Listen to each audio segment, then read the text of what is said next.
श्री दत्तप्रबोध अध्याय 54. संत एकनाथाच्या घरी श्रीहरी पाणी भरे. अध्यायाला सुरुवात करूयात. संत एकनाथ अत्यंत भगवत भक्त होते. साक्षात गोपीकृष्ण त्यांच्या घरी 12 वर्ष राबत होता. त्याच्या लीला आपण मागल्या अध्यायात ऐकल्या. आता या अध्यायामध्ये आणखी काही कथा ऐकूयात. संसारात राहून सरोवरातल्या कमळाच्या पानाप्रमाणे एकनाथ विरक्त होते. नीटनेटका संसार करूनही परमार्थ साधत होते. परमार्थ साधनेचा मार्ग भाविकांना दाखवत होते. भक्ती मार्गाचा प्रसार आणि प्रचार करीत होते. नामघोषाचे महात्म्य भगवत भक्तांना पटवत होते. एकनाथांच्या मुखात सदैव श्रीकृष्ण हरीचा नामघोष असे. मग ते कुठल्याही कामात असोत, व्यापारात असोत, हातानं काम करताना, पायानं चालताना, जेवताना, झोपताना, केव्हाही त्यांच्या मुखात हरिनाम असे. दर आषाढी कार्तिकीला ते पंढरपूरलाही जात असत. रुक्मिणीपतीचं दर्शन घेत असत. पंढरपूर म्हणजे साधू संतांचं माहेरघर होतं. अयोध्या, मथुरा, काशी, कांची, माया, अवंती आणि द्वारावती या 7 मोक्षपुराहूनही पंढरीची वारी श्रेष्ठ होती. इथला महिमा अद्भुत होता. इथं आलेला प्रत्येक भाविक जीवनमुक्त होत होता. अशा त्या पंढरीला संत एकनाथ गेले होते. त्यांनी डोळा भरून ते साबळं सुंदर रूप पाहिलं. त्यांना तिथं सर्वेश्वराचं दर्शन झालं. वाटेत हरिनामाचा जप करीत येत असताना त्यांच्या लक्षात आलं की आपल्या पाठोपाठ एक ब्राह्मणही बराच वेळ झाला येतो आहे. नाथांना आश्चर्य वाटलं. त्या ब्राह्मणाला नाथ ओळखत नव्हते. म्हणून त्यांनी त्याला विचारलं, बाबा रे, तू माझ्या मागं का येतो आहेस? तुला तुझं गाव नाही का? तुझं नाव काय आहे? नाथांचे हे प्रश्न ऐकून ब्राह्मण किंचित हसला आणि म्हणाला, नाथ, आपण माझ्या नावाचा सतत जप करीत निघाला आहात. आणि नावात काय आहे? मी वैष्णव भक्त आहे. आपल्या सेवेत मला परम आनंद लाभतो. म्हणून आपल्या पाठोपाठ मी येतो आहे. बाबा रे, हरिनामाचा मला चाळाच आहे. तेवढ्यानं जर तू माझ्या मागोमाग येत असेल तर तू फसशील. कारण मी कुणालाच हाकारलं नाहीये. तो माझ्या मनाचा आवडता छंद आहे. नाथ, आपण मला हाकारलं नसलं तरीही मी आपल्या बरोबर येणार. होईल तेवढी आपली सेवा करणार. नाथ, मला श्रीखंड फार सुरेख करता येतं. अगदी चंदनासारखं. मी चंदनही उत्तम उगाळून देतो. मला घरातली सर्व कामं टापटेपीने करता येतात. मी येतो तुमच्यासोबत. पण तुझी नामकून कोणती रे ब्राह्मणा? एकनाथांच्या या प्रश्नानं तो ब्राह्मण पुन्हा हसला आणि नाथांना म्हणाला, नाथ, मी तुम्हाला मगाशीच सांगितलं ना, नावात काय आहे? तुम्ही कोणत्याही नावानं मला पुकारा. मी सदैव तुमच्या पाठीशी, तुमच्या सेवेत उभा आहे. तसे नव्हे रे ब्राह्मणा. तरी तुझे नामखून मला सांग. ठीक आहे नाथ, तुमचा आग्रहच आहे तर मला श्रीखंड द्या म्हणा. उत्तम श्रीखंड करण्यात माझा हातखंड आहे. चालेल ना नाव? श्रीखंड हे नाव ऐकून नाथांना हसू आलं. पण त्या ब्राह्मणानं नाथांचं मन जिंकून घेतलं होतं. तो नाथांच्या घरी राहून सर्व प्रकारची कामं करू लागला. कावडीनं पाणी भरू लागला. एकदा नाथांच्या घरी श्राद्ध होतं. श्रीखंड्यानं सगळी उत्तम तयारी केली. पंचपक्वान्नाचं भोजन रांधलं होतं. वाड्याचं अंगण झाडायला रोज एक महार आपल्या पत्नीसह येत असे. त्याची पत्नी गरोदर होती. श्राद्धाच्या दिवशीही ते दोघं वाडा झाडायला आली होती. वाडा झाडताना, अंगण साफ करताना त्या सुग्रास भोजनाच्या वासानं महारीनं अस्वस्थ झाली. तिची त्या जेवणावर इच्छा गेली. ती नवऱ्याला म्हणाली, धनी, या वासानं जीव लई आतुरलाय. यातलं काही जेवायला मिळालं तर काय बहार होईल. काय ग, येडे का खोळी तू? अगं, आज नाथांच्या घरी पित्र जेवाय यायचे आहेत. म्हणून बामणं आधी जेवतील आणि मग त्यांच्या पानातलं राहिलेलं उष्टमाष्ट काय ते मिळेल. नवऱ्याच्या त्या उत्तरानं महारीन खट्टू झाली. पण नवरा बायकोचा हा संवाद माडेवर उभ्या असलेल्या नाथांनी ऐकला होता. त्यांनी त्या दोघांना आत बोलावलं आणि त्यांच्या सगळ्या भाईबंधांना जेवायला घेऊन यायला सांगितलं. नाथांचं बोलणं ऐकून ते दोघंही हरकली. आपल्या जातीच्या सर्व लोकांना घेऊन जेवायला आली. पोटभर तृप्त होईपर्यंत जेवली. एकनाथांना दुवा देत आपापल्या घरी गेली. सर्व हरिजन जेवून झाल्यानंतर एकनाथांनी पुन्हा सडा संमार्जन करून सगळी जागा सुचिरभूत करून घेतली. श्रीखंडानं सोवळ्यानं सगळा स्वयंपाक पुन्हा नव्याने केला आणि मग एकनाथ ब्राह्मण वर्गाला बोलवायला गेले. तोपर्यंत गावात ही बातमी सर्वत्र पसरली होती. लोक आपापसात कुजबुजत होते. ब्राह्मण वर्ग संतप्त झाला होता. की पितृ जेवायला यायचे म्हणून ब्राह्मणासाठी केलेला स्वयंपाक नाथांनी सगळ्या महारड्यांना खालून संपवला. ब्राह्मणांच्या पंक्ती आधी महारांची पंगत जेवायला घातली. त्यामुळे सगळ्या ब्राह्मणांनी एकनाथांवर बहिष्कार घातला. आम्ही जेवायला येत नाही म्हणून सांगितलं, आणि कोण पित्र म्हणून तुमच्या घरी जेवायला येतो तेच बघतो आम्ही, अशी त्यांना धमकी दिली. त्या धमकीने नाथ अस्वस्थ झाले. ब्राह्मण आले नाहीत तर पितृयज्ञ होणार नाही, पितृयज्ञ नाही म्हणजे पित्र जेवणार नाहीत आणि तिथे टळून जाणार. नाथांना वाईट वाटलं. काय करावं त्यांना सुचेना. उदास होऊन ते सुन्न बसून राहिले. तेव्हा श्रीखंड्या पुढं आला.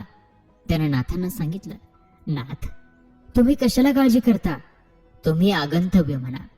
प्रत्यक्ष पितृपानावर येऊन बसतील, पोटभर जेवतील आणि तुम्हाला आशीर्वाद सुद्धा देतील. श्रीखंड्याच्या सांगण्याप्रमाणे नाथांनी पितरांना बोलावलं आणि काय आश्चर्य, नाथांचे सर्व पितर जेवायला पाटावर येऊन बसले. पोटभर जेवले आणि तृप्त होऊन त्यांनी एकनाथांना आशीर्वाद दिले. गंमत पाहायला जमलेल्या ब्राह्मणांना आश्चर्याचा धक्का बसला, पण त्यांची खुमखुमी जरलेली नव्हती. त्यांनी हार मानली नाही, एकनाथांशी सलोखा केलाच नाही. ब्राह्मण आपापल्या घरी निघाले. तेव्हा वाटेत त्यांना एक महारोगी ब्राह्मण भेटला. त्या ब्राह्मणानं इतरांना विचारलं, या गावात एकनाथ कुठे राहतात? त्यांना मला भेटायचंय. अनन्य भावानं शरण जायचंय, या व्याधीतून मुक्त व्हायचंय. सगळ्यांना वाटलं हा बहुतेक वेडा असावा. नाथांना भेटून का कुठं कुष्ठरोगासारखी व्याधी नष्ट होते? काय तोंडाला येईल ते बडबडतो. पण त्यातल्या काहींनी मुद्दाम त्याला एकनाथांकडे पोचवलं आणि काय घडत आहे ते पाहण्यासाठी ते लोकही त्याच्या बरोबर एकनाथांकडे गेले. एकनाथांकडे पोहोचताच त्या ब्राह्मणानं नाथांना साष्टांग दंडवत घातला. त्यांचे पाय धरले आणि विनंती केली की गंगेत स्नान करत असताना श्रीकृष्णानं मला दृष्टांत दिला की अनुष्ठान करून गंगेत स्नान करून तुझा कुष्ठरोग बरा होणार नाही. तू प्रतिष्ठानला जा, तिथं एकनाथ राहतात. त्या नाथांना अनन्य भावानं शरण जाऊन त्यांच्याजवळ एका महाराजच्या जेवणाचं पुण्य माग. त्यांनी ते पुण्य तुला दिलं की तू रोगमुक्त होशील. नाथ, माझ्यावरती कृपा करा आणि मला ते पुण्य देऊन व्याधीमुक्त करा. त्या ब्राह्मणाचं ते बोलणं जमलेल्या इतर महाभागांना मूर्खपणाचं वाटू लागलं. महार भोजनाचं का कुठं पुण्य असतं असं म्हणून त्यांनी त्यांची टवाळी केली, कुचेष्टा केली. नाथांनी मात्र ब्राह्मणाच्या हातावर ताबडतोब ते पुण्य सोडलं आणि सगळे मंत्रमुग्ध होऊन पाहत राहिले. तो ब्राह्मण ते पुण्योदक सोडल्यानं संपूर्ण व्याधीमुक्त होऊन तेजस्वी कांतीचा बनला होता. नाथांची आणि त्या ब्राह्मणाची टिंगल करणाऱ्या वाघ्यांचे चेहरे मात्र पाहण्यासारखे झाले होते. एखाद्याचा उत्कर्ष सगळ्यांना रुचतोच असं नाही. समाजात सज्जनाप्रमाणे दुर्जनही असतात, किंबहुना दुर्जनच जास्त असतात. त्यांना संत सज्जनाचं नावलौकिक सहन होत नाही. त्या सज्जनाला कुठं आणि कसं बदनाम करता येईल याची ती चांडाळ मंडळी जणू वाट बघत असतात, संधी शोधत असतात. तशी संधी एकनाथांचे हितशत्रू शोधित होते. एकदा काय झालं, गावात एक गृहस्थ नवीन वस्तीला आला. त्यांच्या ओळखीचं तसं कोणीच नव्हतं. सगळं गाव अनोळखी. त्या गृहस्थांना एकदा पैशाची नड पडली. कोणाजवळ मागावेत त्यांना प्रश्न पडला. एकनाथांचं नाव ते ऐकून होते. त्यांच्या मनात आलं नाथांजवळ नड सांगावे आणि म्हणून सहज चौकशी करावी. तशी त्यांनी शेजाऱ्याला आपली नड सांगितली आणि मनातला हेतू सांगितला. एकनाथांजवळ पैसे मागितले तर? ते गृहस्थ भोळे बाबडे होते. त्यांना पैशाची नड प्रकर्षाने भासत होते. 700 रुपये कुणाकडूनही मिळाले तरी त्यांना ते हवे होते. त्यांचा शेजारी मात्र एकनाथांचा हितशत्रू होता. त्यांना आपल्या मित्रमंडळींना चांडाळ चौकडीलाही बातमी दिली. अनेक योजना आखली की त्या गृहस्थांना नाथांकडे पैसे मागायला जाऊ द्यायचं नाही. त्यांच्याशी एक शर्त बोलायची, ती अशी की त्या गृहस्थांनी जर एकनाथांना राग आणून दाखवला तर हे 4 लोकच त्याला 700 रुपये बक्षीस म्हणून देतील. ही योजना त्या गृहस्थांनी मान्य केली. कुणाकडून कर्ज म्हणून 700 रुपये घेण्यापेक्षा बक्षीस म्हणून ते मिळवणं त्याच्या दृष्टीनं फायद्याचं होतं. ते गृहस्थ एकनाथांना राग आणून दाखवायच्या मोहिमेवर निघाले. ते गृहस्थ जेव्हा नाथांच्या घरी आले तेव्हा भोजनाची वेळ झाली होती. नाथांच्या पत्नीनं ताट तयार केली होती. हा गृहस्थ त्यावेळी विचारपूस न करता, काहीही न बोलता, हातपाय सुद्धा न धुता एकनाथांच्या तयार केलेल्या ताटावर त्यांना बाजूला सारून आपण जाऊन बसला. नाथांनी त्यांच्याकडे बघितलं. एक अनोखा अतिथी मिळाला म्हणून त्यांना आनंद झाला. आपल्या पत्नीला आपल्यासाठी दुसरं ताट करायला सांगितलं. नाथ त्या गृहस्थाला आग्रहानं वाढवू लागले. त्याचा एक प्रयत्न आणि तोही पहिलाच प्रयत्न फुकट गेला. दुसऱ्या दिवशीही त्या गृहस्थानं असंच केलं. नाथांकडे बरेच ब्राह्मण जेवायला आले होते. ते सगळे जेवायला सोबळं नेसून बसले होते. सुचिरभूत होऊन मंत्र म्हणत होते. इतक्यात हा गृहस्थ मुद्दाम चपला घालून पाटावर येऊन बसला. त्याचे हे कृत्य पाहून बाकीच्या सगळ्यांनी हाहाकार केला, पण नाथ शांत होते. ते त्याच्याजवळ गेले आणि विनम्र स्वरात म्हणाले, महाराज, भोजनाची आपल्याला घाई झाली असेल तर त्या पादुका आणि ती वस्त्र इकडे आणा, मी ती सांभाळतो. तुमच्या लेकीने हे सोबळं आणलं आहे तेवढं नेसा आणि या चस्तात तेवढे हातपाय धुवा. तुमची लेक पायावर पाणी घालण्यासाठी उभी आहे. एकनाथांची पत्नी हातात गरम पाणी सोबळं घेऊन उभी होती. त्या गृहस्थाला खजील झाल्यासारखं झालं. 2 दिवस वाया गेले होते. 700 रुपये बक्षीस देऊ करणारे लोक त्या गृहस्थाला खिजवत होते. पैशासाठी हे धाडस करायला तयार झालेला तो गृहस्थ त्यांच्या कपटात फसत होता. पैशासाठी वाटेल ते करायला तयार होत होता. जिद्दीनं पेटून उठत होता.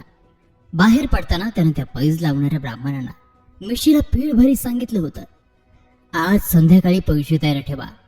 तुमच्या नाथाला राग आणल्याशिवाय मी काही तिथून हलणार नाही. त्याचं हे बोलणं ऐकून बाकीचे टवाळ हसले आणि म्हणाले, भरदा, आधी करून तर दाखव, मग बघू काय करायचं तर. पण हरलास तर मात्र तूच आम्हाला 700 रुपये द्यायचेस. त्या टवाळ ब्राह्मणांच्या शब्दानंतर त्या गृहस्थाचं डोकंच फिरलं. तो जिद्दीला पेटला आणि नाथांच्या घरी पहिल्या दिवशी सारखाच भोजनाच्या वेळी आला. नाथाने जेवायला सुरुवात केली होती. हा तसाच जाऊन त्यांच्या पानात बसला आणि सगळं अन्न चिवडू लागला. तोंडात घातलेला घास पुन्हा पानात थुंकू लागला. नाथाने त्याच्याकडे पाहिलं. त्याची मुद्रा अस्थिर बावरलेली होती. नाथांना त्याची दया आली. त्यांनी आपल्या पत्नीला हाक मारून सांगितलं, बाईसाहेब, आपल्या बाळाला फार भूक लागली आहे. त्याचं वेगळे ताट आपण तयार नाही का केलं? नसलं केलं तर आता चटपट करून आणा. त्या माऊलीनं पुन्हा निराळ ताट तयार केलं आणि त्या ब्राह्मणासमोर ठेवलं. ब्राह्मण वरमला. काहीही केलं तरी नाथ चिडत नाहीत. पण माघार घेतली तर 700 रुपयांची गरज तर भागणार नाहीच, उलट कर्ज मात्र होईल आणि नसता भुर्दंडही पडेल. म्हणून त्यानं निकराचा प्रयत्न करायचं ठरवलं आणि भातावर तूप वाढायला आलेल्या गिरिजाबाईच्या पाठीवर उडी घेतली. पंक्तीत बसलेले सारे लोक हे पाहून संतापले. त्या ब्राह्मणाची निर्भत्सना करू लागले. नाथ मात्र शांत. नाथांनी आपल्या बायकोला सांगितलं, बाळ पाठीवर आला आहे, त्याला सांभाळ. त्याला काय हवं आहे ते नीट सगळं दे. त्याला खुश कर, पाडू नकोस. सेवेला मी तयार आहेच. नाथ एवढं म्हणाले तरी तो गृहस्थ लाजला नाही. तसाच गिरिजाबाईच्या पाठीवर बसून राहिला. नाथांनी त्याला विचारलं, आपल्याला काय हवं आहे? मी वर आहे, ही माझी घोडी आहे आणि तुम्ही सारे वराडी आहात. तोल गेल्यासारखा तो ब्राह्मण गृहस्थ काही बरळत होता. नाथ आणि त्यांची पत्नी हिमालयासारखी स्थिर आणि शांत होती. शेवटी ब्राह्मणालाच पश्चाताप झाला. तो खाली उतरला आणि त्या दोघांना साष्टांग दंडवत घातला. त्यांची क्षमा मागितली आणि 700 रुपयांच्या पैंजेचा वृत्तांत सांगितला. नाथ म्हणाले, अरे अगोदरच मला येऊन स्पष्ट केलं असतंस तर मी सोय केली असते आणि तुम्हालाही एवढी तसदी पडली नसती. आता असं करा, हे पैसे घेऊन जा. नाथांना दुवा देत तो ब्राह्मण आपल्या घरी निघून गेला. असेच दिवस जात होते. भजन कीर्तनात नाथ रंगले होते. रामायणाची कथा सांगत होते. त्या रात्री त्यांच्या स्वप्नात प्रभू रामचंद्र आले आणि त्यांनी त्यांच्या हाती टाक आणि रामायणाची एक प्रत दिली. आशीर्वाद दिला. त्यानंतर एकनाथांनी भावार्थ रामायण रचलं. त्यानंतर ज्ञानेश्वरांनी येऊनही एकनाथांच्या स्वप्नात सांगितलं की माझ्या गळ्याला पिंपळ वृक्षाच्या मुळीची तात लागली आहे, ती तेवढी काढ. त्यांच्या सांगण्याप्रमाणे एकनाथ आळंदीला आले. समाधीचं दार खोलून त्यांनी आत प्रवेश केला. ज्ञानदेव समाधीस्थ होते आणि मुळी खरोखरच त्यांच्या गळ्याला लागली होती. ती मुळी नाथांनी बाजूला केली. त्यांच्या समोर असलेली ज्ञानेश्वरीची प्रत घेतली. त्यांना वंदन केलं आणि नाथ बाहेर आले. ज्ञानेश्वरीच्या जीर्ण झालेल्या प्रतीची त्यांनी पुन्हा सटीक अशी आवृत्ती लिहून काढली आणि ज्ञानेश्वरी बऱ्याच कालावधीनंतर प्रकाशात आणली. खऱ्या अर्थानं ज्ञानदेवांच्या हाकेला त्यांनी होऊ दिली. ते आळंदीला या कामासाठी आपल्या शिष्यगणांसह आले होते. काम करून झाल्यानंतर भोजनाची वेळ झाली. भर मध्यान्नीचा सुमार. भिक्षा कोणाकडे मागायची? आसपास वस्तीही बेताचीच. शिष्यांनी नाथांना विचारलं, काय करायचं? भोजनाची काय व्यवस्था लावायची? नाथांनी सांगितलं, आसपास शोधा. पंचक्रोशीत एखादं तरी दुकान आढळेल. माझं नाव सांगा आणि त्या वाण्याकडून सामान घेऊन या. पैशाचं मी बघीन. नाथांच्या सांगण्याप्रमाणे शिष्य वाण्याचं दुकान शोधित बाहेर पडले. जवळच त्यांना एक दुकान दिसलं. शिष्यांनी सर्व सामान घेतलं व पैशाचं त्यांनी काही बोलायच्या आतच तो वाणी आपणहून त्यांना म्हणाला, तुम्ही जाताना माझा हिशोब चुकता करा, आताच काय खाई आहे. शिष्यांनी घडलेला वृत्तांत नाथांना सांगितला. आणलेल्या सामानाचं भोजन रांधून सर्व तृप्त होईस्तोवर जेवले आणि परत मुक्कामाला निघाले. तेव्हा पैसे देण्यासाठी नाथांनी दुकान कुठं आहे म्हणून विचारलं, तर तिथं दुकान कुठंच नव्हतं. दूरवर पसरलेल्या मोकळ्या माळराना खेरीज तिथं काहीच नव्हतं. भगवत भक्त नाथांनी ओळखलं की हे सारं त्या श्रीहरीचं कर्तृत्व होतं. नाथ शांतीचे मेरू पर्वत होते. त्यांचं मन निर्विकल्प होतं. त्याची गोष्ट ऐकण्यासारखी आहे. नाथ गोदेवरून स्नान करत येत होते. त्यांचा जायचा यायचा मार्ग एका यवनाच्या घरावरून जात होता.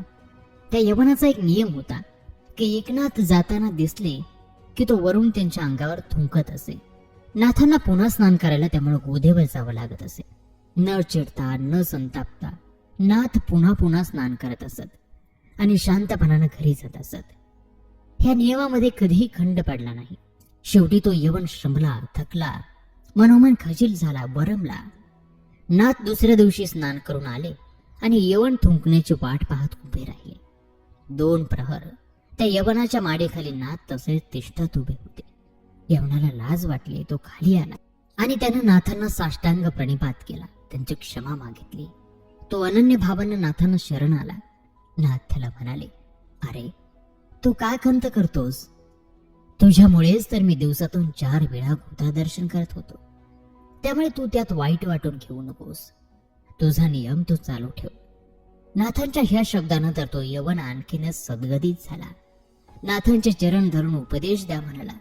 नाथांना त्याची दया आली. त्यांनी त्या यवनाला उपदेश केला. निर्भय आणि स्वानंदी व्हायला शिकवलं.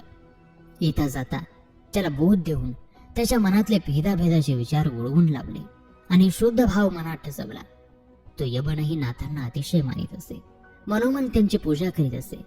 नाथांनी आपल्या घरी यावं आणि जेवावं असं त्याला फार वाटे. त्याने एकदा तशी इच्छा नाथांजवळ बोलून दाखवली. नाथांना मनातूनही पटेना, पण तसं नाथ बोलले असते तर ते त्यांच्या वागण्याला शोभण्यासारखं नव्हतं.